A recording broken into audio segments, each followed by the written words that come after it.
Dan Wootton was taken off air and suspended following Lawrence Fox's comments made on his GB News show about female journalist Ava Evans last year. Former GB News presenter Dan Wootton has confirmed he will front a new independent platform with no censorship, which will be the renegade and authentic voice of the people. The journalist has announced his new move following his exit from GB News, after being suspended in September. The 41-year-old presenter was taken off air after his show guest Lawrence Fox made what Ofcom referred to as unambiguously misogynistic comments about journalist Ava Evans live on the show. Lawrence and Dan apologized for the offense caused, but were both later suspended.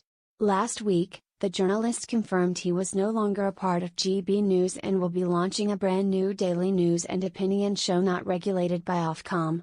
Taking to his X page on Wednesday,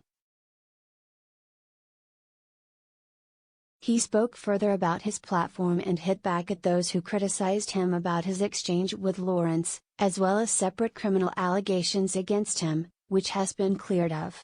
In an almost 7-minute clip shared with his 533,000 followers, Dan began by reflecting on his months of silence during investigations and told fans he was now free to share his story.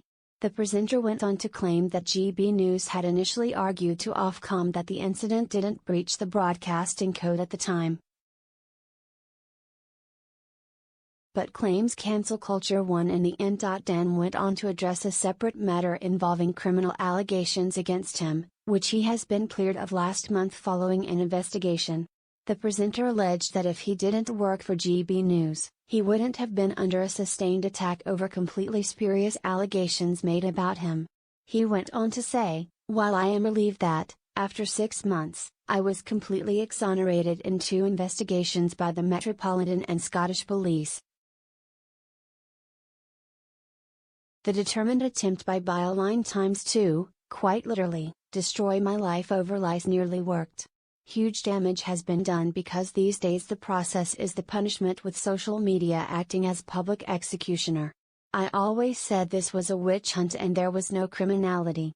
But now that's been confirmed by the police. Do you think that's enough for the left? No way.